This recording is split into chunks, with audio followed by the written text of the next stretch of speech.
Bonjour à toutes et à tous, bonjour et bienvenue dans la 5e de couvre, l'émission de débat autour du manga. Bienvenue en France, bienvenue dans le pays où on s'approprie tout, même les histoires japonaises.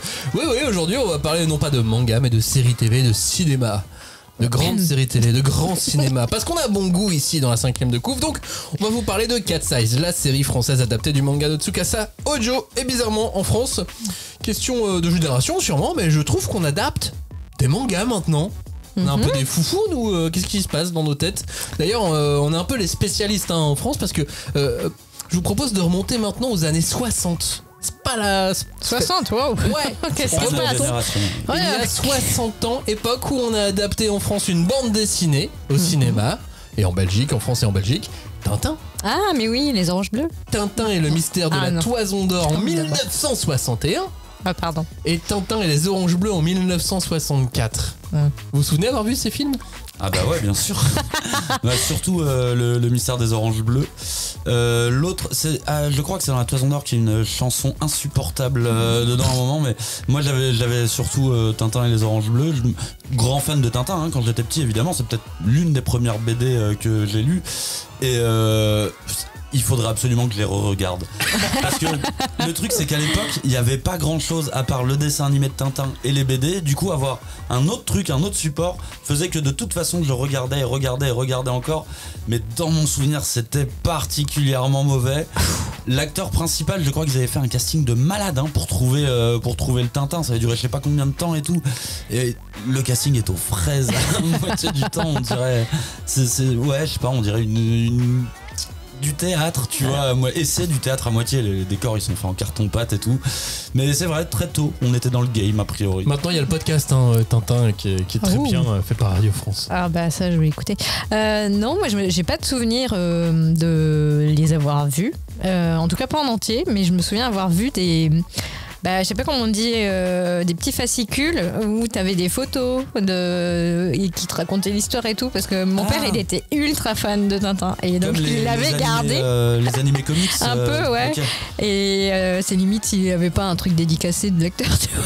Comme les magazines Club Dorothée où ils faisaient des screenshots et ils rajoutaient des bulles. Ouais. Ah non, il n'y avait pas les bulles, il y avait le texte écrit en dessous, tu sais, dans cette...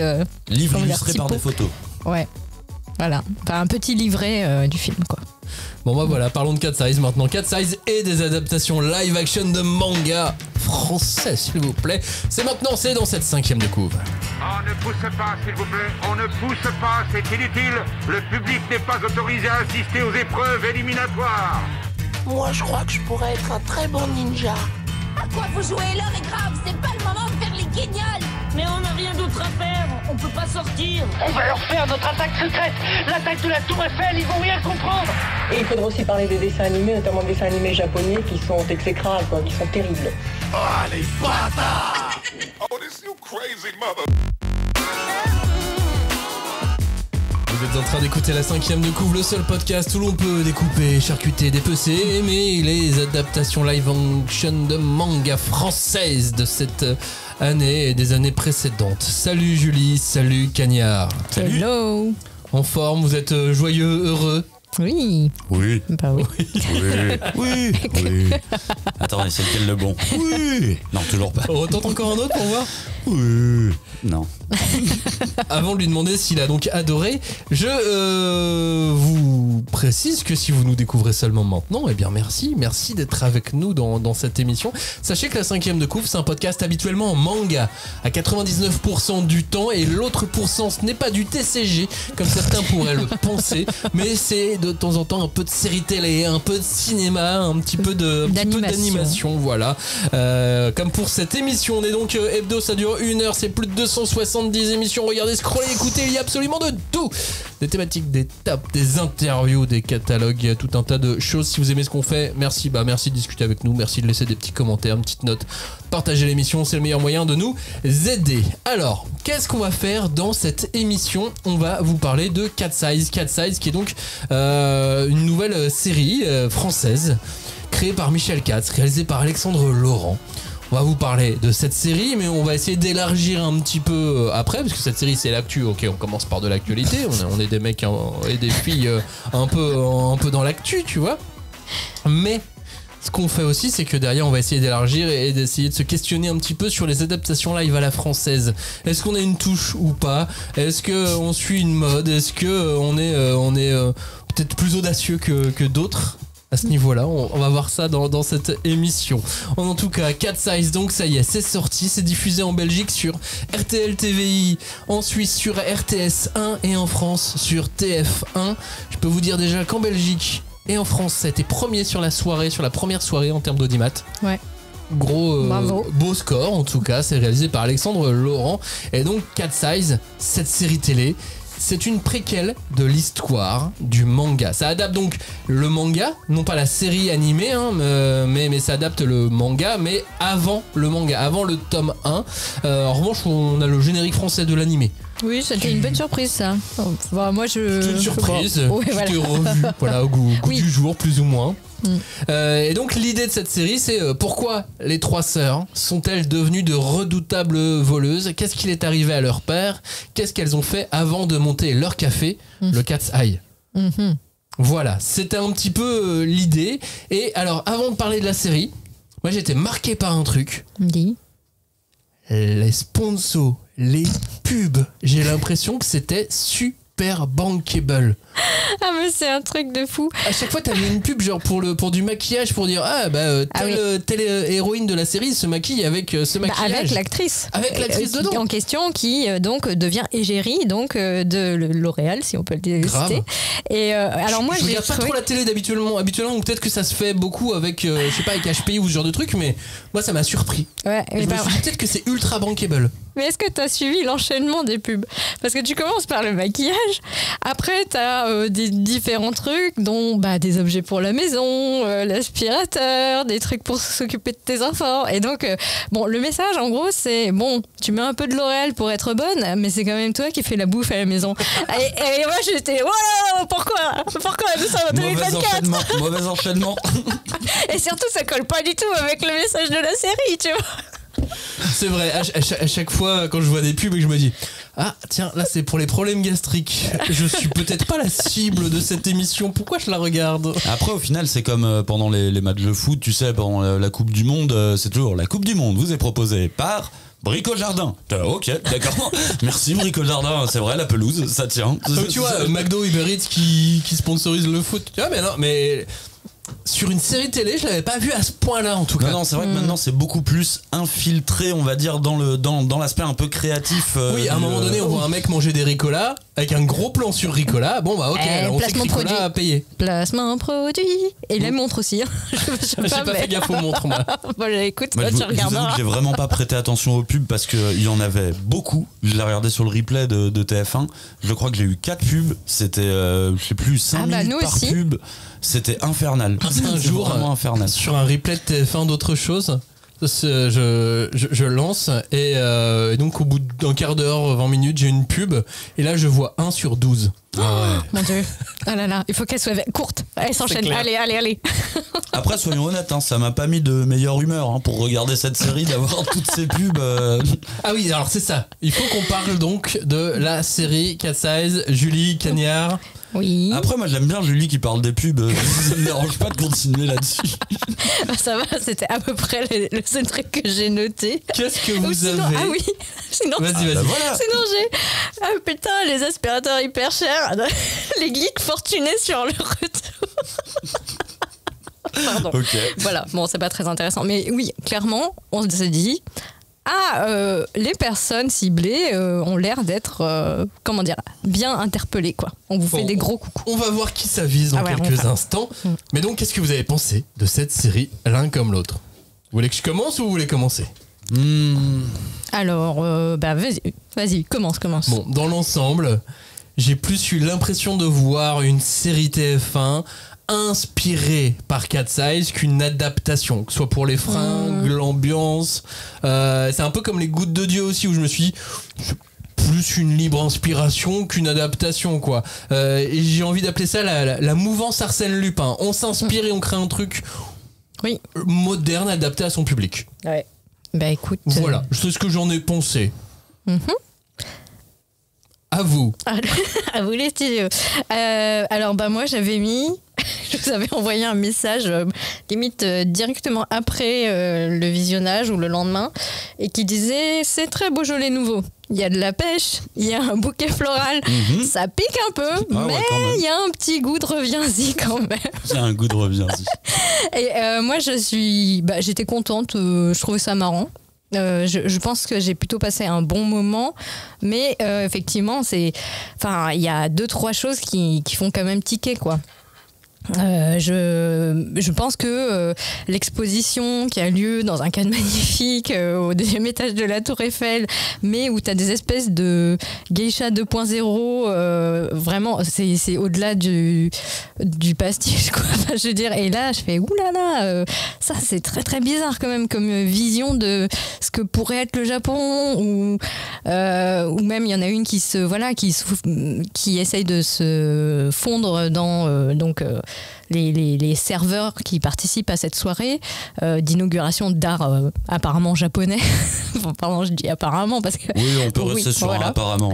Et pareil, on se dit, waouh, c'est ça l'image de je sais pas, la geisha, tu vois, limite tu mets des gros guillemets.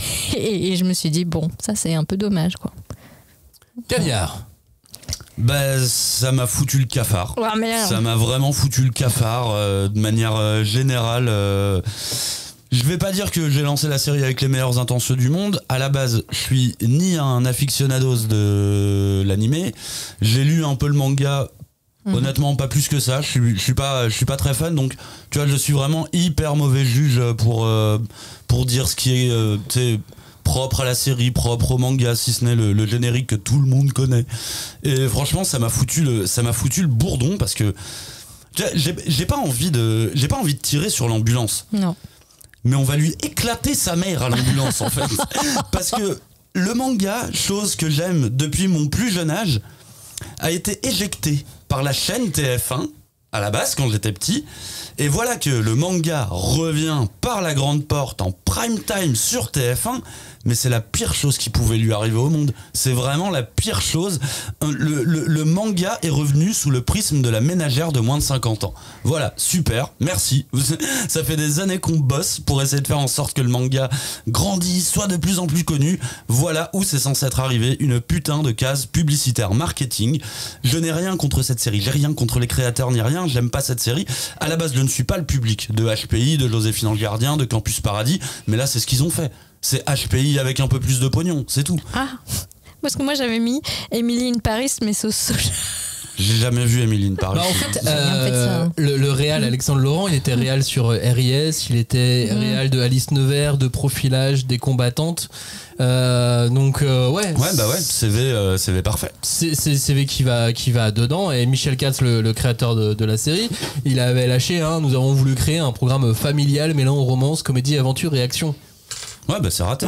C'est pas Cat Size en fait. C'est autre chose. C'est pas le bon point de départ, Cat Size, pour faire ce qu'il disait.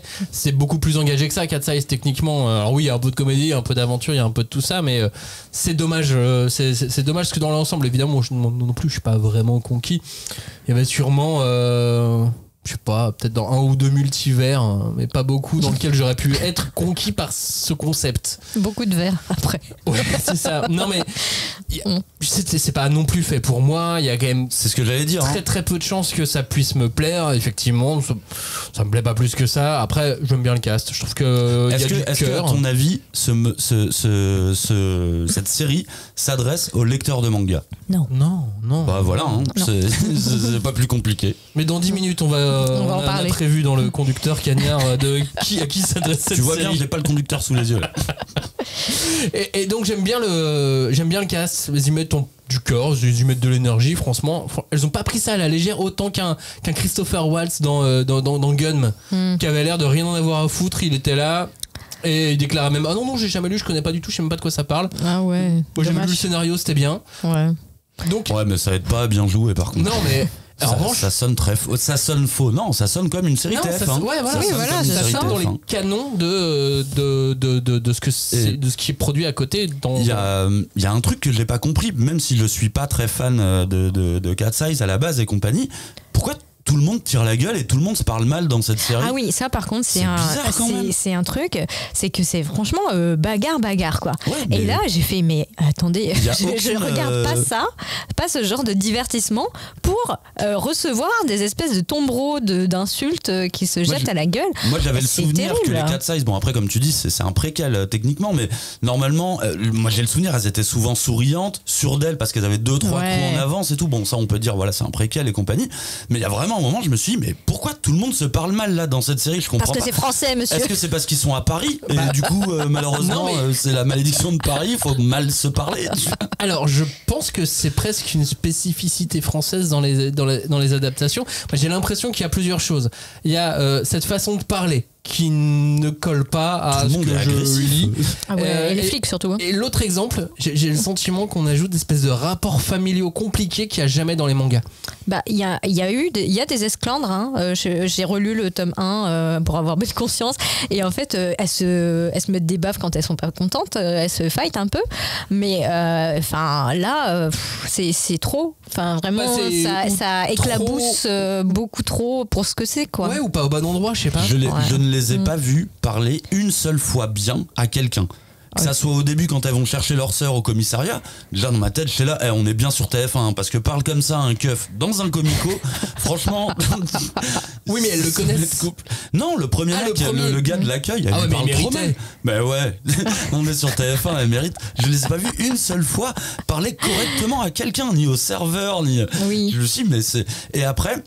Là maintenant en fait je me dis t'as raison, en fait c'est une spécificité d'écriture des séries TF1 parce que il faut que tout le monde ait une bonne vanne, il faut que tout le monde ait un bon mot, mais pour faire un bon mot faut que ça soit un peu tendu on va dire quand même. Non, ça peut sinon être... c'est du dialogue plat tu vois. Oui mais tu peux faire des bonnes vannes sans être tout le temps dans l'agressivité. Mais ils sont tous en confrontation, tous, tu sais même pas pourquoi. Oui, c'est ça. Alors ma théorie c'est que enfin c'est pas une théorie, c'est plus une impression, c'est qu'on passe plus de temps à t'expliquer les raisons des actions qu'à voir les actions.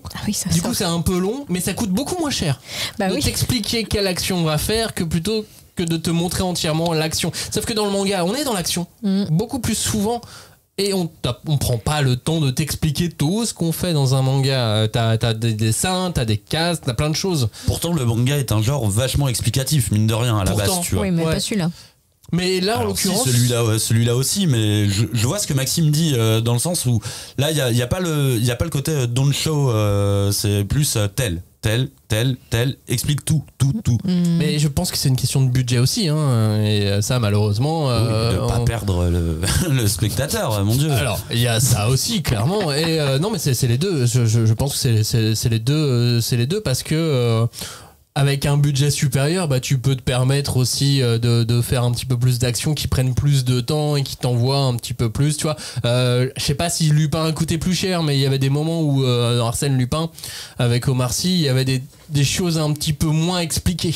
Ouais, mais regarde, alors excuse-moi, mais Arsène Lupin bénéficie exactement du même problème. Tout le monde joue ultra faux, à part Omar Sy. Vrai acteur, enfin je dis vrai acteur, c'est méchant, non, tu vois, mais c'est plus dans les canons du jeu à l'américaine ou ce qu'on a l'habitude de voir en fait. Oui, en plus c'est différent, c'est Netflix qui avait produit, enfin j'imagine qu'il y a tout un derrière. Je m'étais fait la réflexion que sur Lupin, ça jouait très mal quand même mine de rien à part Omar Sy. Moi j'ai aucun souvenir. Si, enfin je garde de Lupin une idée d'ambiance un peu plus, j'allais dire raffinée. Enfin, en tout cas, plus élégant là, de toute façon, que ce qu'on a vu avec le premier et le deuxième épisode des Cat Size. Mais sur l'image aussi, finalement, enfin la qualité d'image, là, je me sens c'est clair que je regarde TF1 et je me sens sur TF1. Et je reviens au pub du début d'émission, ensuite je vois une pub Disney et je vois une pub Nespresso, je fais... non mais c'est plus joli là l'image. Pourquoi ils ont des plus belles caméras et un meilleur étalonnage dans ces images C'est sûr et certain que dans la bible graphique Cat Size il y avait écrit on copie Arsène Lupin, hein. C'est clair et net l'inspiration. Je pense que c'est HPI / Arsène Lupin, ouais. Et ça fait un peu mal aux yeux, je trouve cette image, voilà, je sais pas si... Ils ont dû la payer cher la Tour Eiffel, hein, oui. Ils l'ont bien utilisé, bien utilisé, je pense que c'était un gros coup, un gros bout du budget. En plus, autre morceau du budget aussi, mais ça m'a fait plaisir. Enfin si, la Tour Eiffel ça m'a fait plaisir, j'aime bien, c'est joli, tu vois. Carole Bouquet. Ah bah oui. Moi Carole Bouquet, ça m'a fait plaisir. Et si on m'avait dit il y a 25 ans tu verras, imagine-toi il y a 25 ans, tu verras un jour. Il y aura une VF en série télé de Cat Size avec dedans Carole Bouquet. J'aurais fait. Bah voilà, comme moi. Et pourquoi pas Hunter avec Gérard Depardieu. Ouh. Ouais, bah, Oui, bah là, calmement. c'est. Ouais, je crois qu'on n'est pas près de l'avoir celle-là. Mais en même temps, je me suis fait la même réflexion que toi, à peu près, tu vois, où je me suis dit, putain, si à 25 ans, on m'avait dit que j'allais entendre Carole Bouquet faire wesh, tu veux un joint, bah j'y aurais pas cru non plus. Et pourtant, c'est ce qu'elle fait dans Cat Size. Ah non. Et Gilbert Melki en méchant. C'est le bof. seul truc positif que j'ai noté vraiment de tout, c'est la méchante blonde. Je me suis dit, ok. Arrête, Je c'est trouvais nul. que c'était la seule où ça sonnait un peu. Moi, bien. je sais pourquoi il adore Élodie Fontan, c'est son nom, c'est cette comédienne, c'est absolument Élodie pas dit que je Fontan. l'adorais. mais- Si, moi je sais, et la boucle est bouclée pour elle. Ah oui. Parce que Élodie Fontan, elle a commencé sa carrière quand elle était enfant en jouant dans La Croisière Folle Amour, la suite de Salut les musclés.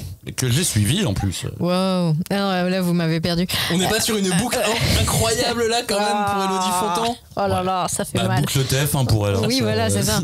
Mais juste pour revenir sur Carole Bouquet et 2-3 autres personnages féminins, enfin ça, je trouvais que c'était quand même cool. Bon, c'est pas bien qu'elle parle aussi mal tout le temps, mais par exemple le commissaire Bruno. Je trouve ça trop bien quoi qu'ils aient féminisé le rôle. Pour l'instant, on l'a pas vu beaucoup, mais je sais pas, je trouve que c'est prometteur. Alors que bah, dans les mangas et dans le dessin animé, c'était une espèce de vieux gueulard que tu voyais et bon qui en devenait comique. Et là, bah finalement, c'est une autre proposition qui est faite et donc ça change un peu quoi. Bah après, c'est pas dur de moderniser un truc qui a été écrit dans les années 80. Tu vois, N'est-ce c'est pas. Ils sont vraiment intervertis de sexe. Bah, tu vois, après, c'est pas si moderne, je trouve, par exemple, dans Non. l'écriture Moi, j'ai des trouvé ça personnages vieux jeu. J'ai trouvé ça assez vieux jeu, masculins. Mais même dans l'écriture des persos féminins, j'ai trouvé ça vieux jeu. Oui, effectivement. En fait, c'est quand tu mets les deux en rapport où tu dis des fois ça coince quand même et tu dis encore une fois pourquoi vous me vendez un aspirateur, mon mec s'en sert très bien. Enfin, bref. Mais alors, ma question arrive, est-ce que malgré tout ça, vous voyez une autre spécificité française dans les adaptations? On a donc ce mal parlé, cette image, ces rapports familiaux. Alors moi je rajoute toujours ces rapports familiaux complexes qu'il n'y a pas forcément dans les œuvres originales. J'y pense aussi parce que j'ai encore Les Gouttes de Dieu en tête. Oui, j'imagine. Où on te rajoute du drame qui n'a pas lieu d'être. Mais Ils aiment bien ajouter cette petite touche de saga familiale quand même. Ouais. Bah c'est français. C'est très français oui. la saga familiale en série. Je sais pas, hein, Dallas, si. c'est pas français. Hein. Ouais, mais je pensais pas Tu à as Dallas. Dallas, les telenovelas. Enfin, je pense qu'il y a une, il y a pensais une tradition comme au ça mec qui gère des vignes et qui Oui, tu vois, qui gère des vignes. Bonjour, comment ouais, ça va? ils habitent au château. Vous êtes une vigne. ouais. alors on tombe sur Les Gouttes de Dieu. Pour le coup, sur le mec qui gère les vignes. Effectivement. Il y a vraiment le rôle du mec qui gère les vignes. Enfin, le fils du mec. Parce que du coup, dans Les Gouttes de Dieu, on est censé en parler après, mais ils ont rajouté une histoire d'amour. Bon, bah, va y en avoir une là, j'imagine, dans Cat Size. Bah, il y a Quentin. Ah oui. Oui. Il est là pour. Putain, même- C'est vrai, on n'en a pas parlé. Attendez, on a fait déjà plus de 20 minutes qu'on a commencé ouais. cette émission et on n'a pas parlé de ce rôle Oui. de Quentin. Bah, On parle de quoi? De l'acteur ou du personnage? Parce que les deux me posent problème de toute façon. Ah mince. Moi, l'acteur, ouais, bof. Mais enfin, j'ai rien à lui reprocher. Limite, comme il est beaucoup plus calme dans ses interactions que C'est vrai, tous les c'est autres. vrai. Limite, tu prends plaisir quand il prend la parole parce qu'au moins tu comprends ce qu'il dit. Alors moi, j'ai eu l'impression que il arrivait en retard et qu'il a raté tous les briefings. Oui, c'est clair. T'as totalement raison. il Il est est en arrivé roue en libre. retard du scénario. Il Qu'est-ce qui se découvre. passe? Il découvre au fur et à mesure. Alors c'est ça, et donc j'étais en couple avec elle et elle. Ah, elle, c'est ma petite amie actuelle. Ok, c'est bon, je viens de le comprendre. Donc faut que je fasse une allusion à ça juste après. Et ensuite, mais je dois être débile aussi parce que je ne dois pas voir que en fait c'est mon ex, la voleuse. Ok. Avec un foulard sur la bouche. Et ensuite, mais qui m'a briefé là? Non, c'est n'importe quoi ce scénario. Ouais, mais en même Qui est temps. ce Tsukasa Ojo dont tout le monde parle? je veux dire, le rôle de Quentin, c'est le rôle d'un mec débile. Donc voilà, il fait le job. Hein. Là, ils l'ont pas mis de débile non plus. Hein. Non, en plus. Il est beaucoup moins débile que dans le que dans le manga. La série, dans le manga. Et dans le manga, il a un peu Neketsu, tu vois, il a la passion, il a le feu, il veut toujours se dépasser, il veut toujours l'arrêter. Là aussi, arrête. Il est moumou. Non, il est tout moumou. Non, je sais pas. Il va sur les toits, moi je respecte pour ça. Mon vertige, je respecte ce genre de personnes. C'est trop beau les plans sur le toit. Moi j'adore les toits de Paris, mais... Il y a quand même la séquence où quand il est dans la tour Eiffel, qui tombe sur son ex et qui commence à lui dire bah tu veux pas qu'on parle ou je sais pas quoi, mais même là elle l'a embrouillé, elle est là, ah ouais j'avais pas le droit de partir. Je dis, attends, donne-moi les cartes, qu'est-ce qui s'est passé? Ah tu l'as quitté, t'as rien dit et là tu l'engueules du coup. Je m'étais parfaite en fait. Et ça revient en fait, je me suis dit mais les trois sont antipathiques. Pour moi les trois sont antipathiques. Elles sont casse-pieds antipathiques. J'ai l'impression que eux ils ont écrit femme forte. Et sauf que nous, quand on voit ça, c'est genre mais vous êtes relou en fait là, vous êtes juste chiant. Et c'est pas le problème d'être chiante, c'est pas le problème d'être une femme ou un homme, c'est juste c'est mal écrit quoi. Ouais, bah après je sais pas à quoi ça tient. Elles ont leur brin de caractère. Pendez-vous, écrivez bien vos personnages. Et en fait c'est ça, tu sais que l'aînée, elle est censée être calme, posée. Bah là ça marche pas du tout. Celle du milieu, elle est plutôt, elle est finalement, elle a son caractère, mais elle est serviable, elle est serveuse. Enfin je veux dire, elle parle pas mal aux gens. Et la dernière, bah là pour le coup, bah elle est lesbienne. Enfin je veux dire, et je veux dire il y a une espèce d'accumulation. Je ne sais pas, mais c'est une accumulation en fait de. En fait, j'ai l'impression que effectivement t'as raison, c'est pas un trait de caractère, mais j'ai l'impression que c'est ce qu'ils ont écrit devant son prénom. Non mais ça je pense. Ça par contre en salle d'écriture ils étaient là, ok donc on a 2 points là. Elle est pas serveuse, elle travaille dans un musée. Non, mais non, l'aînée, mais celle du milieu. Moi, je sais pas ce qu'elle fait dans le premier épisode. Oui, mais je parlais du personnage dans le manga, pardon, qui était poli et qui était serviable et qui travaillait dans le café. Personne qui est poli, ils sont à Paris. Elles ont pas le temps. Et en fait, c'est ça qui est un peu dommage, c'est que t'as une image effectivement très hystérique de la fratrie. En fait, j'aime pas le mot fratrie alors qu'il y a que des filles. Sororité. On dit pas une sororité, si. Une sororité, ça fait quand même. Ça fait des bonnes sœurs, tu sais. Je t'invente le mot soroterie. Soroterie, j'aime beaucoup, merci beaucoup. Mais j'aime, merci. Mais ouais, c'est dommage. Parce qu'elles sont désagréables, quoi. C'est fou. Bon, je reviens à ma question. Oui. Alors, cette série Cat Size, c'est pour qui est visé? Les parigots. Regardez comment vous êtes. Je crois pas, j'espère vraiment pas. Je sais pas, le brunch, la petite terrasse sur le toit. J'ai brunché ce week-end.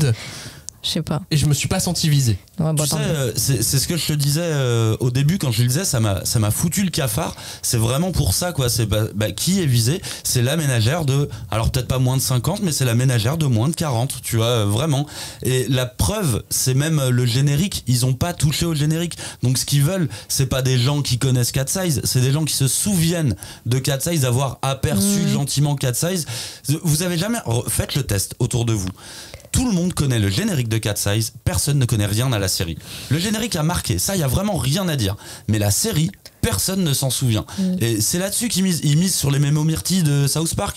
Tu te souviens Cat Size? Ah oui, je connais le générique. Et de la même manière, derrière ils enchaînent avec du Cyndi Lauper, ils enchaînent avec du Take On Me. C'est vraiment les mémos myrtilles. C'est tu souviens les années 80, comment c'était bien. C'est une horreur. Je pense la même chose. On s'adresse à des gens qui ont un vieux souvenir, un peu vague, et qui sont depuis restés sur TF1. Et ils sont nombreux parce que, encore une fois, en termes d'audimat, bien sûr, succès.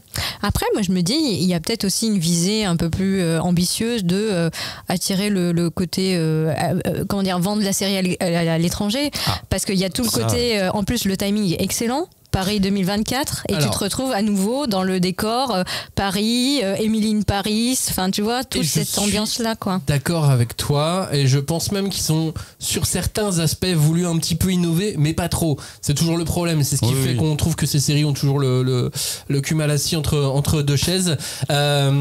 Si tu veux tes productions, si tu veux tes thunes pour la production, faut rassurer aussi. Et voilà, d'où Carole Bouquet, Melky, etc. Carole Bouquet, quoi. Et pour la petite anecdote, j'ai montré le trailer. Je travaille dans une boîte internationale et dedans on a un groupe de fans de manga. On discute avec des gens donc du monde entier.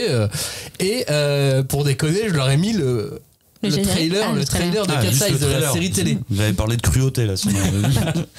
Et alors, figurez-vous que mes collègues en Inde ont trouvé ça trop cool. Ah bah Paris. Non. Donc voilà, oui, ça peut se vendre quoi. Ouais. Et puis en plus il y a Et ils connaissaient le manga et l'animé oui. En plus. Mais il y a plein de petits détails qui font penser aussi qu'il y a un petit côté clin d'œil à un public habitué aux séries américaines où tu vois ils sont toujours avec un verre de vin à la main. Enfin ça c'est incroyable. Mais non mais franchement, et on disait là waouh, ouais, on sait qu'on picole mais là ça fait beaucoup quand même. C'est vrai qu'elles boivent bien quoi. Ah ouais, mais tout le temps. Elles vont au bistrot, elles picolent chez elles vont au vernissage, paf. Ça picole. Et elles vont chez Carole Bouquet, ça picole. Et leur vie se passe autour de la scène. Aussi. Oui. Uniquement. Ah oui. Il n'y a pas d'autre quartier. La sœur aînée qui est guide dans un musée et qui a une espèce de 100 mètres carrés en plein Paris au bord de la Seine. Oui, ça c'est l'héritage du papa. C'est l'héritage de TF1, je te dirais plutôt. Mais... Ah non, c'est l'assurance, la prime d'assurance quand le truc a cramé.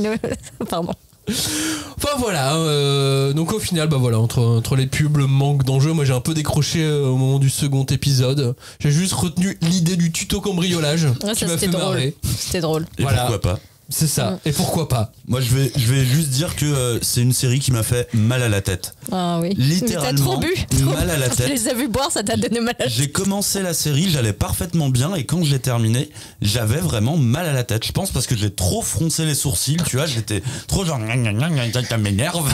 Et vraiment à la fin, j'ai pris un Doliprane alors que c'était 1 heure d'épisode, c'est pas non plus la mer à boire. Tu vois. À l'inverse de ce que tu disais en début d'émission, moi, regarder une série inédite en prime sur TF1 et de voir à la fin adapté du manga de Tsukasa, je me suis vive le manga.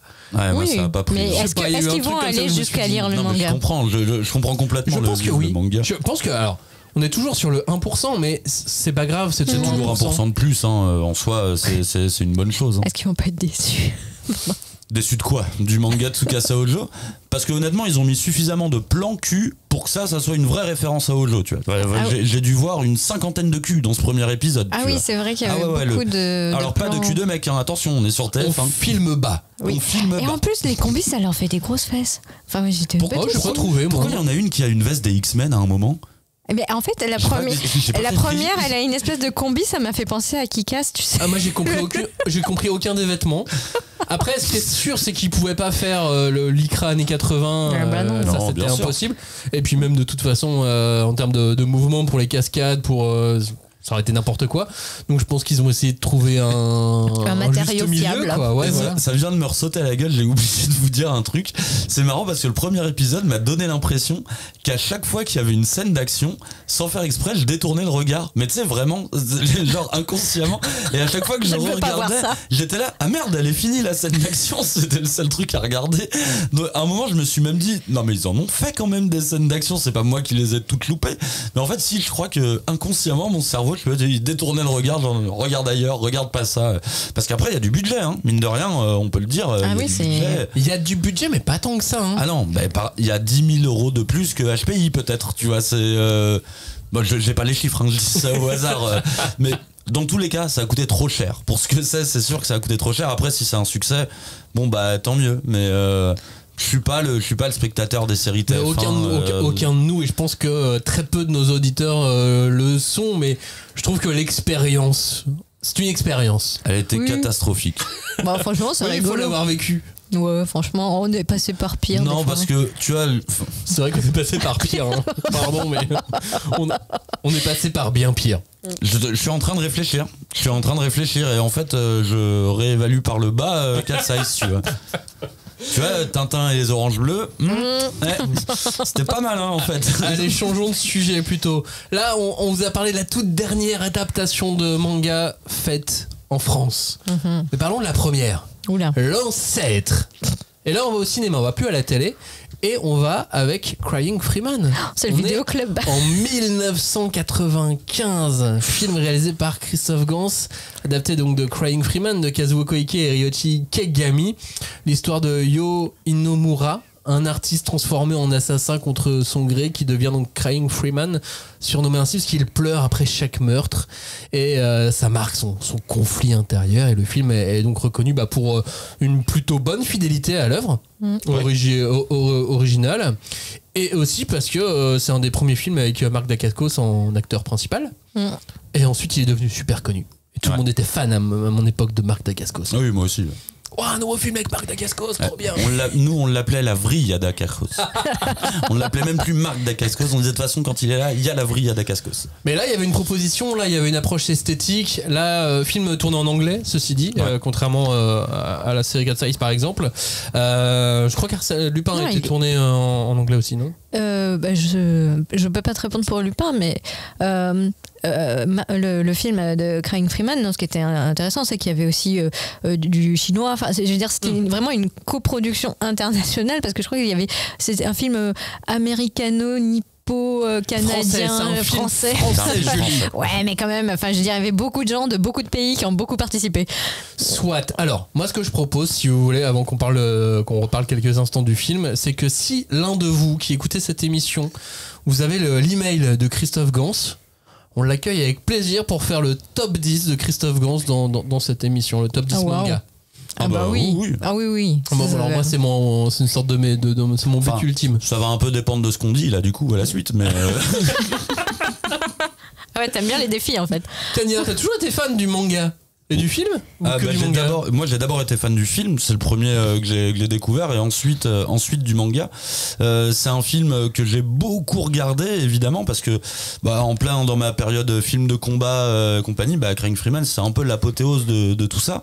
C'est un débat qu'on a depuis de longues années avec ma moitié. Elle déteste le film, j'adore le film, sauf que j'avais pas revu le film depuis, et donc il y a pas si longtemps on l'a rematé. Oula. Ça a mal vieilli, ça a quand même mal vieilli. Mais pour le coup 30 ans. Mais je persiste et signe, à l'époque quand t'étais un fan de jeux vidéo, de manga, de cinéma hongkongais ou autre, ce film c'était la quintessence de ce que tu pouvais avoir de ce côté-là. Et après oui, je lui donne raison, ça a mal vieilli, c'est devenu assez ringard. Il y a des sauts de Mark Dacascos où t'es là, oh là le trampoline, dis donc. Mais ça reste que c'est un film qui résume un peu tout l'esprit, on va dire, du cool Japan, tu vois. Enfin, c'est même pas cool Japan, c'est cool Asia tout court. Oui. Et c'est un film que j'ai toujours vraiment beaucoup aimé. De toute façon, ce réalisateur, il a fait beaucoup pour les geeks, mine de rien, en France. Mm-hmm. Julie, t'as quoi comme souvenir toi? Parce que moi j'avais tendance à l'époque à mettre, mais en fait c'était à l'époque pas si lointaine, à mettre dans la même case que Old Boy. Mais sauf qu'il y a 10 ans d'écart entre les deux films. Ouais, pour moi c'est pas du tout les. Ah non, c'est pas du tout le même délire. Mais mais je sais pas pourquoi. Le même esthétique. Deux adaptations de manga après. Oui, je sais pas pourquoi j'avais eu envie de mettre dans ces cases-là, avec la réédition qui a eu lieu, qui a été faite l'année dernière aux éditions Glénat du manga Crying Freeman. Oui, comment dire, je pense que encore une fois, moi je dois avoir des flashs. Je me souviens pas de tout. Tu te souviens pas des trampolines? Si, ça je m'en souviens. Il sautait, il tirait en même temps.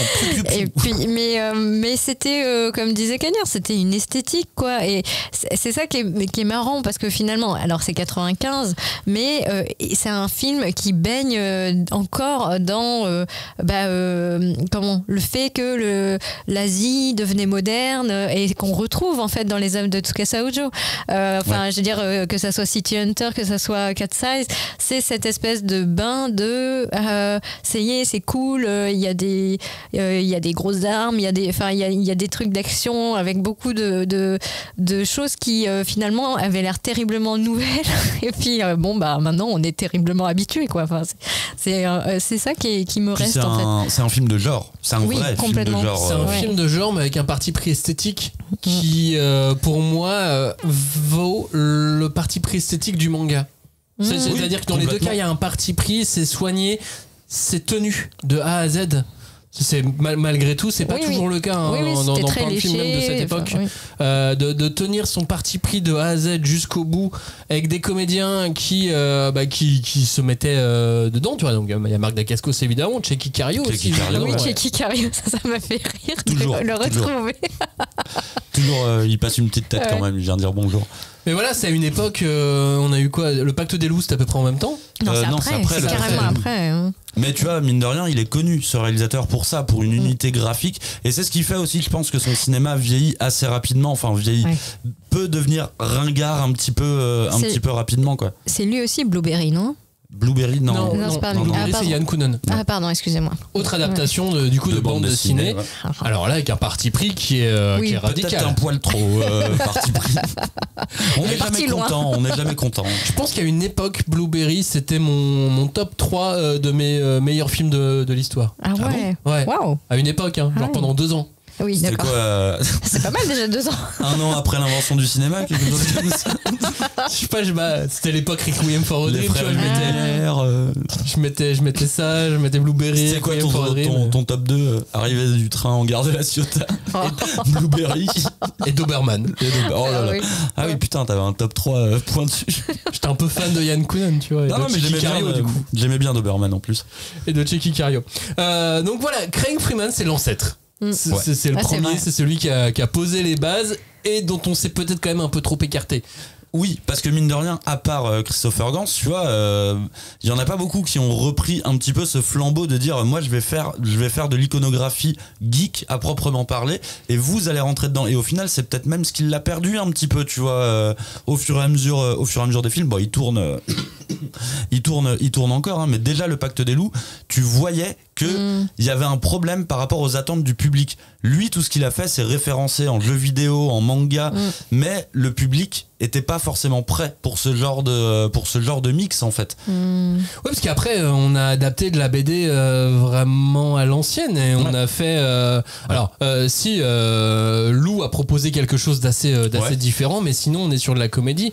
On est sur Boule et Bill, on est sur les profs, on est sur les Schtroumpfs, on est sur Is No Good, on est sur les Dalton. Après il y a eu Largo Winch aussi, 13 qui a été en série TV. Il y a eu Adèle Blanc-Sec aussi qui était un peu, un peu pas différent mal. aussi. Bon, après c'est toujours plus normal, simple aussi d'adapter de la bande dessinée française par des artistes et des réalisateurs français plutôt que de se diriger vers le manga. Mais en revanche, quand on cherche dans les autres pays étrangers, est-ce que d'autres ont tenté d'adapter des mangas, les versions HK. En dehors de l'Asie, parce qu'effectivement la Corée va se positionner derrière le Japon bien évidemment, mais tu cherches l'Italie, l'Espagne, l'Allemagne, ils n'ont pas tenté autant. Et pas sur le manga en plus. Ils ont tenté d'adapter des trucs à eux, ce qui est logique, hein, comme nous on adapte Astérix. Oui, bien sûr. Mais personne s'est lancé vraiment dans l'adaptation de manga. Les États-Unis ils l'ont fait bien évidemment. Oui, on en a parlé déjà. Un peu trop. Non mais tu vois, mine de rien, en France, le fait qu'on se lance là-dessus, mine de rien, c'est assez récent. C'est quand même pas quelque chose qui date d'il y a plusieurs années. Craig Freeman, je pense que c'est une exception. Bien sûr. Je pense qu'il leur a même pas dit que c'était un manga à la base. Il leur a dit, moi je fais un film à la façon Hong Kong, vous allez kiffer, tu vois. Alors qu'on attend Sous qu'il adapte Akumetsu en film. Mais effectivement, c'est très récent. Nicky Larson, Cat's Eyes, les deux de Tsukasa Ojo, malgré tout, hein, il faut quand même des auteurs qui soient d'accord. Oui. Et Tsukasa Ojo a l'air très d'accord. Il a les droits de ses bien séries, sûr, en plus. Alors qu'il dépend pas d'une maison d'édition qui va lui dire oui ou non sur ce qu'il peut faire avec ses œuvres à lui. Et il y a eu aussi Les Gouttes de Dieu, quoi, avec Apple TV. Les Gouttes de Dieu, c'est malgré tout en termes d'image. Je trouve que c'est la plus soignée, la plus léchée. J'ai l'impression d'être devant une série internationale. J'ai pas l'impression d'être devant un truc. Alors, si, il y a toujours quelques tripes, notamment le drama, le rapport familial, Après, c'est dans le manga aussi, ça, tu vois, le fait de l'affiliation et tout. C'est une des thématiques, tu vois. Ouais, mais ils en ont rajouté 2-3 couches. Ah bah ça. Qu'il n'y a pas dans le manga, parce que comme en fait, ils ont transformé le héros en héroïne. Ils ont rajouté des problèmes avec la mère que le héros n'a pas. Écoute, voilà. Et elle n'est pas représentée en bière. Contrairement, tout changé. Ça ne va pas. Ça a tout changé. Non, mais en revanche, ça donne des scènes super intéressantes parce qu'ils ont vraiment réussi à reproduire vraiment des duels d'onologie. Ça, c'est des trucs que t'as que dans le manga normalement, je trouve.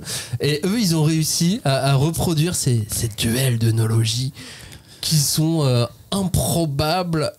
Pour moi, c'était inadaptable même presque. Et ça, ils ont réussi à le reproduire. Et en termes d'image, on est pas mal sur Les Gouttes de Dieu, je trouve. Bah après, il y a un procès qui est assez injuste, on va dire, qu'on peut faire, tu vois, que ça soit à Cat Size, que ça soit aux Gouttes de Dieu ou autre. C'est que en fait, tout simplement, tu peux pas leur demander d'avoir une ligne artistique précise, un point de vue d'un réalisateur et compagnie. Ce qui se passe en vrai, c'est que Cat Size ressemble à une série TF1, Les Gouttes de Dieu ressemble à une série Canal+, et tu vois, tu peux pas attendre d'avoir une vision vraiment hyper différente.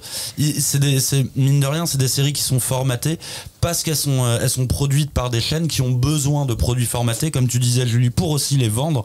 Donc on peut pas avoir cette exigence de vue artistique, tu vois, de point de vue sur des produits qui sont aussi formatés, parce que je les mets au même niveau, pas au même niveau de qualité, mais je les mets au même niveau de formatage. Une série Canal+ est formatée aussi à la manière du Bureau des légendes, et même s'il y a plein de séries Canal+ que j'adore, hein, mais c'est vraiment des formatages qui ne laissent pas de place à un point de vue de réalisateur, un point de vue artistique ou autre.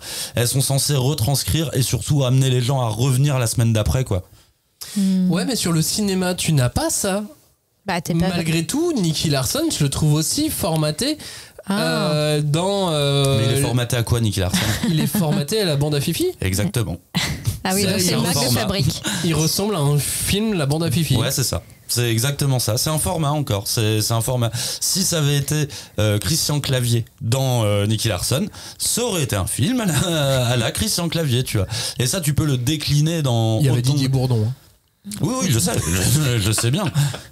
Enfin, je te dis ça, Nicky Larson, en plus, moi, ce qui est horrible, c'est que j'ai toujours aimé d'un amour profond le Nicky Larson de Jackie Chan. Vraiment, c'est un film que j'ai toujours adoré. Au début, j'étais tout seul dans mon coin, donc tu vois, je m'en foutais.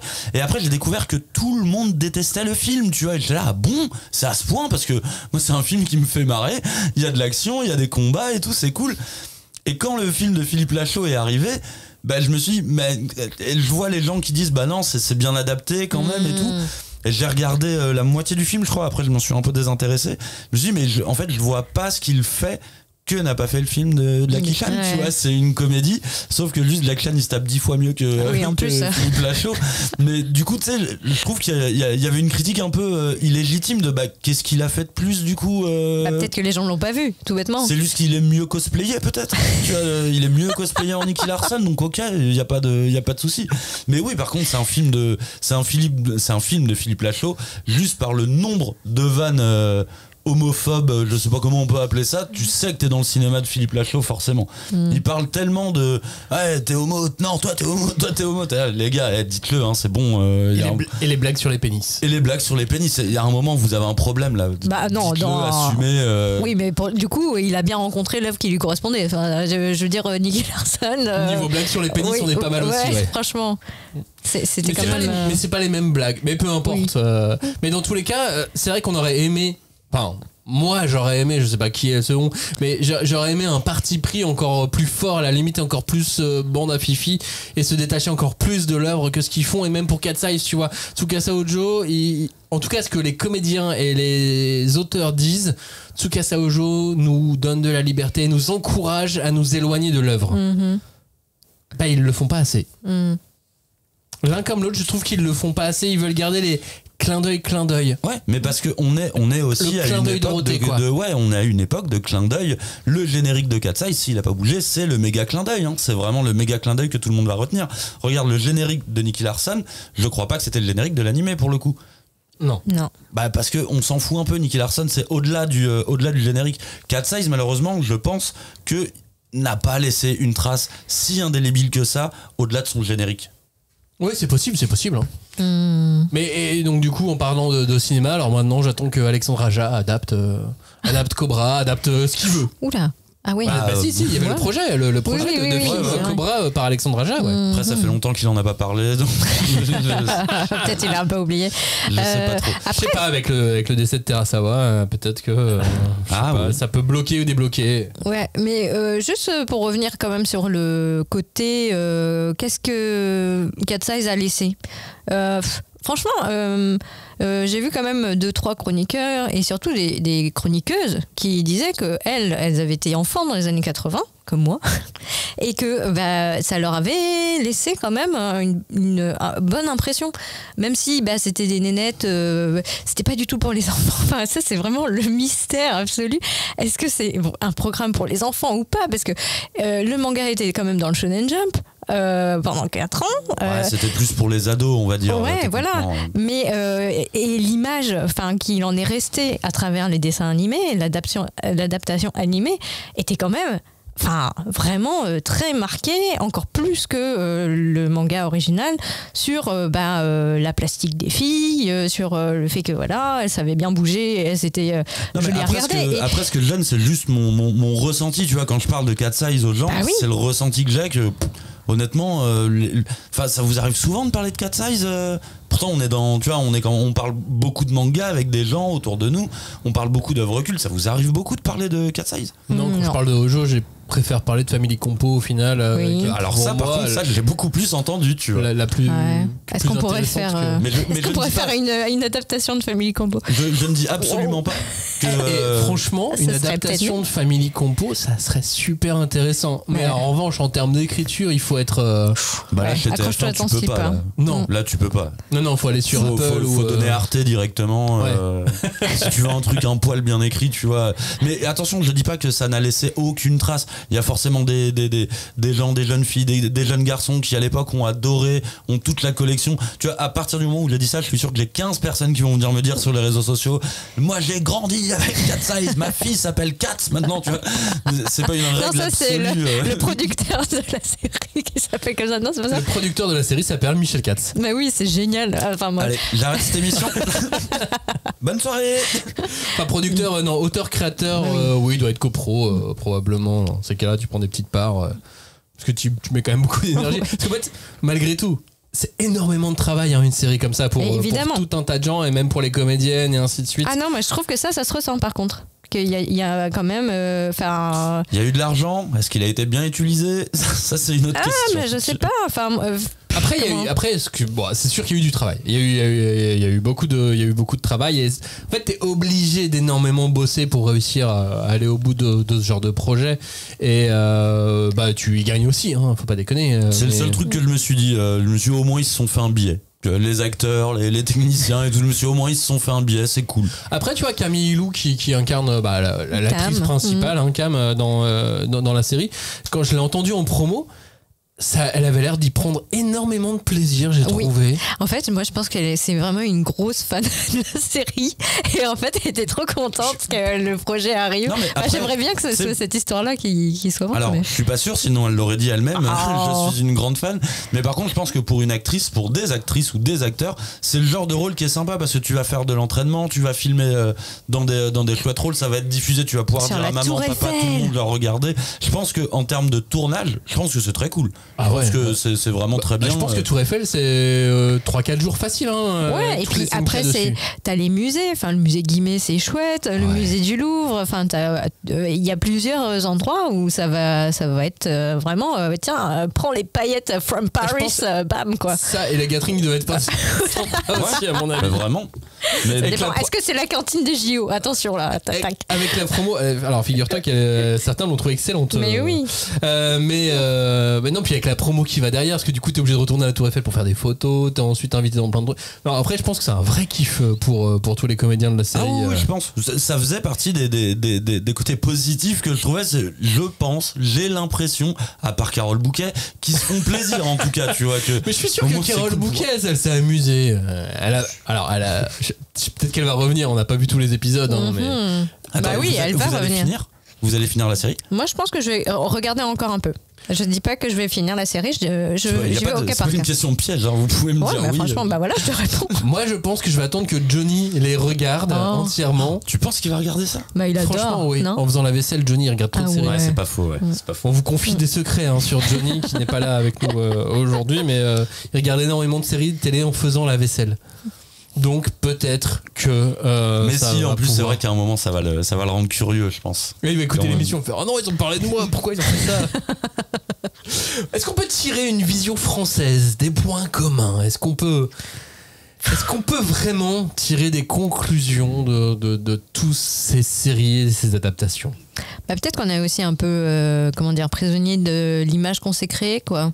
Le serveur pas sympa, les gens qui se fight parce qu'il y a une poubelle sur le trottoir et qu'il y a quelqu'un qui veut se garer et qui se parle mal. Enfin, je veux dire, c'est ridicule. Oui, il y a des gens qui se parlent mal à Paris, ça c'est sûr, mais il y a aussi des gens qui se parlent bien. C'est une très bonne analyse des adaptations manga. Il y a des gens qui se parlent bien. Moi, j'essaie de toujours laisser passer les gens à vélo sur les passages piétons et de leur dire bonjour et de leur faire des sourires. Ah bah voilà. Tous ne me répondent pas, mais je suis quand même content. En plus, ça me fait penser qu'il y a la séquence là quand elle arrive dans le bar et qu'elle commande 3 mojitos et que le mec lui dit, tu sais, ouais, je te les offre quoi. Et elle retourne voir ses sœurs. Et tu sais, alors déjà, elle lui a parlé trop mal, alors qu'il lui offre un verre. Je dis pas que tu sais, il faut le faire ou il faut pas le faire. Mais je me suis dit, il était chelou, effectivement. Il était chelou et finalement en plus c'était une blague et tout. Mais je me suis dit, ça, c'est un piège à. On peut plus rien dire. Hein. Je suis sûr qu'il y a plein de gens qui vont voir cette scène et vont dire, regarde, le mec il lui offre un verre et en plus elle lui parle mal. Là, mais mettez pas des pièges comme ça aussi, c'est trop facile. Bon. Et alors moi, si le serveur me parle mal, je lui laisse pas en billet en lui disant ça sera juste 3 mojitos, qu'elle lui laisse le billet quand même. Ouais. Genre, je te les paye quand même. Non mais en plus ils sont à combien ces mojitos là? Alors mon mec a eu le réflexe, ils ont pas l'air chers. Il lui a dit ouais mais il manque de l'argent. Il a dit attends, il faut un deuxième billet. Il y a clairement pas assez pour 3 mojitos là. Mais bon, après c'est toujours ce truc de.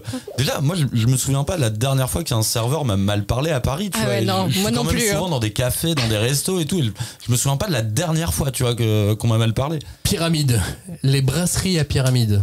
N'allez pas dans les brasseries à Pyramide. Oh. Bon, ça effectivement, je l'y suis assez rarement. Hein. Oui, il y a d'autres endroits. Celles qui font vraiment, tu sais, les coins de rue là. Oui, bah celles qui sont très très chères, quoi. Donc il n'y a pas vraiment besoin d'y aller. Oui, mais celles-ci, on te parle mal. Oui, mais on te sert à boire. Mais en revanche, elles permettent d'entretenir ce mythe. Oui, c'est ça. Là, je pense que c'est limite fait exprès le Parisien un peu arrogant. Je pense que le serveur parisien. C'est un peu du cosplay, tu vois.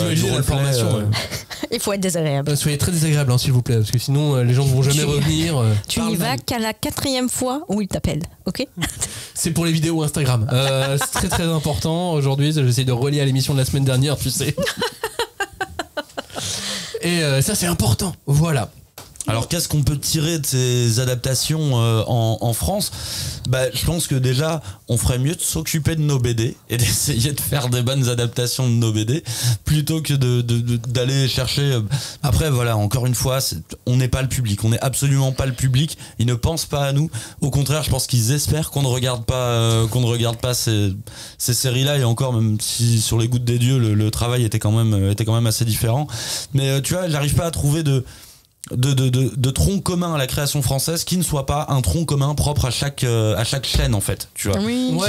Mais c'est une très bonne analyse, moi je trouve. Moi je fais le voir au cinéma, tu vois, je me souviens genre du Combat ordinaire de Manu Larsenet quand il avait été adapté. Il y avait une proposition. Ah oui, pour le coup, mais dès qu'on sort des bandes dessinées de jeunesse, c'est un peu plus facile d'avoir des propositions. Même Les Vieux Fourneaux, qui n'était pas, je trouvais, un film génial, mais qui avait qui avait quand même. J'allais plus le mettre en contre-exemple, tu vois, Les Vieux Fourneaux. Ouais, où je me disais que ils étaient allés un peu trop sur la facilité et ils avaient oublié de proposer quelque chose. Mais ils se parlent mal. Mais ils se parlent mal. C'est vrai qu'ils se parlent mal dedans. Mais non, c'est vrai que j'ai l'impression qu'en France, quand même, on a ce truc, ce rapport à l'image, ce rapport à la bande dessinée qui est quand même particulier, qui fait qu'on est plus tenté de se lancer sur une adaptation de manga que dans d'autres pays, quoi. C'est vrai que les Astérix, tout ça c'est marrant parce que le youtubeur Bolchegeek, il avait fait une vidéo justement là-dessus sur le fait qu'on utilisait très peu le folklore français pour faire des récits de genre justement, alors que notre patrimoine est rempli de pourquoi ils font pas Torgal? Torgal, ça fait longtemps que c'est en option pour le coup. Ouais, franchement. Mais par contre, c'est toujours le même problème. À partir du moment où tu passes sur un récit de genre, s'il est fantastique ou autre, là ton budget il explose. C'est toujours beaucoup plus rentable de faire un truc réaliste. Ouais, mais Luc Besson il a une grosse boîte là. Pourquoi Luc Besson, il est occupé.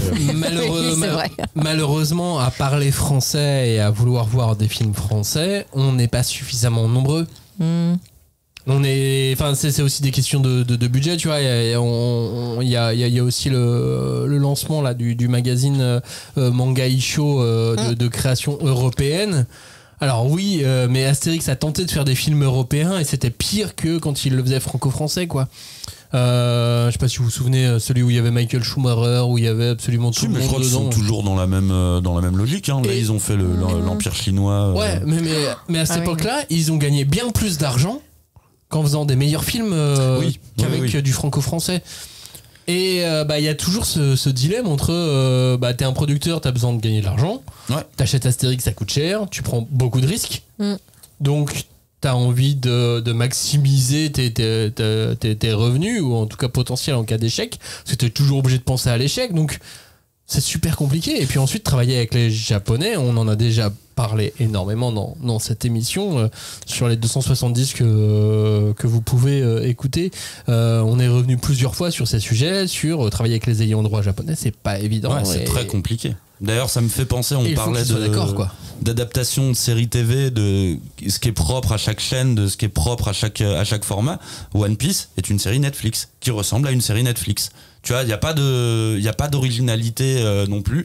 Je veux dire, One Piece ressemble à Mercredi Adams. C'est pas du tout la même histoire ou autre, mais c'est des séries Netflix. Elles sont marketées Netflix, elles sont faites Netflix. Donc c'est des économies d'échelle, des économies de production d'échelle aussi, qui fait que il y a pas de place de toute façon pour avoir la moindre tentative de trucs un petit peu différents. Moi, j'ai l'impression que quand je vois Cat Size en prime time sur TF1, qui devrait être un moment où je suis content, comme je te dis, ça me fout le bourdon parce que j'ai l'impression qu'on n'est pas représenté du tout. C'est la ménagère de moins de 40 ans qui est visée, et il y a vraiment ce truc de les scientifiques, s'ils voulaient nous faire plaisir vraiment, ça serait des animés en prime time sur TF1, tu vois. Ça serait du du Mamoru Oshii. Mais est-ce qu'il y aurait des pubs avec Courtney Cox qui te vend un aspirateur? Le garçon et le héron vous est proposé par Zootopia. Moi, je vais vous faire une petite confidence de fin d'émission. Au moment où Cagnard a dit c'est comme l'adaptation One Piece de Netflix, et j'ai fait c'est jamais sorti ce tiens. On a même fait rappelle-toi, mais oui, bien sûr. Je l'avais, ça, cet effet magique. C'est incroyable. Je l'avais totalement oublié jusqu'à ce moment-là. Je n'avais plus aucun souvenir de cette série. C'est quoi, je vais même en profiter pour rebondir sur moi-même de ce que j'ai dit. Je te dis que les séries Netflix, voilà, c'est le tremplin toutes les mêmes et compagnie. Et je sais pas si tu te souviens, au tout début du podcast, on avait déjà eu cette discussion et on avait exactement des points de vue opposés, parce que toi, tu me parlais de séries Netflix et moi je te disais ça veut rien dire les séries Netflix. À l'arrivée de Netflix en France, je trouvais que les séries étaient très différentes. T'avais Sense8 des Wachowski, t'avais OA qui était très différent aussi, The Get Down qui était très différent. Et je te disais à l'époque, c'est pas possible de dire série Netflix parce qu'elles ne se ressemblent pas. Et maintenant, je trouve que ça a complètement chaviré. Elles se ressemblent toutes parce qu'ils ont viré les trucs qui étaient au final les plus originaux, qui coûtaient le plus cher finalement. Sense8 coûtait une blinde. Ils ont viré tous ces trucs-là et on est sur un truc de rentabilité. Les rails, les scénars, on n'a pas besoin que vous les écriviez. Vous inquiétez pas, on connaît les structures et juste avance quoi. Et j'ai très peur de ce qui peut arriver. Oui, c'est pour l'instant, on n'est pas à ce niveau-là sur le manga, tu vois. Il n'y a pas encore. On a eu Yu Yu Hakusho, on a eu One Piece. Ah non, dans l'écriture de manga, tu vois. C'est comme dans Bakuman quand ils faisaient les classes là, qui écrivaient tous ensemble le scénario et tout, quand ils étaient 20 pour écrire un scénario. Franchement, je sais pas. Je pense que ça dépend des mangas. Les isekai, par exemple. C'est des rails, c'est des rails en soi. C'est vrai qu'il y a des rails. Voilà. Donc, et les romances lycéennes, les romances au bureau. Pas toutes, mais comme beaucoup de shonen très moyens sont sur des rails, tu vois. Ouais, et au final, je me demande même si ça vient pas du roman, du light novel, qui eux, par contre, peuvent avoir vraiment des crews d'auteurs, quoi. Ouais, et puis, après. On déborde. Oui, pardon. Mais ça fait. Je pense que ça fait partie du jeu. Ce qu'il est peut-être pas pour des formats vidéo. en fait. Oui, Voilà. bien sûr. Et c'est ça aussi où ça coince pour nous. Mais tentez, regardez Cat Size, regardez Nicky Larson, regardez Les Gouttes de Dieu, regardez Craig Freeman. Ouais, quand même, regardez Craig. Surtout regardez Craig C'est Freeman. devenu un peu ringue, mais vraiment, c'est stylé quand même. Faites, alors comme j'aime bien Christophe Gans, voilà, faites des petits droits à Christophe Gans, des petits droits N'hésitez d'auteur pas à le comme ça. poker pour lui dire de venir nous voir. On est très fan de son cinéma. Exactement. Merci d'avoir écouté cette émission. On se retrouve la semaine prochaine pour parler de Full Metal Alchemy. Oh là là. Ah ouais, la série TF1. Ah bah attends. Et là, je peux te dire qu'ils ont pris Depardieu là pour. Pour jouer qui? Oui. Bah pour jouer Alphonse. Je vous laisse. J'allais pas dire Winry non plus, tu vois. J'espère juste que vous écoutez cette émission avant de dormir et que vous allez faire des rêves. Oh non, comme pas de ça. rêve comme ça. Merci de nous avoir écoutés. À la semaine prochaine et à dimanche pour le supplément. Ciao. Salut. Merci.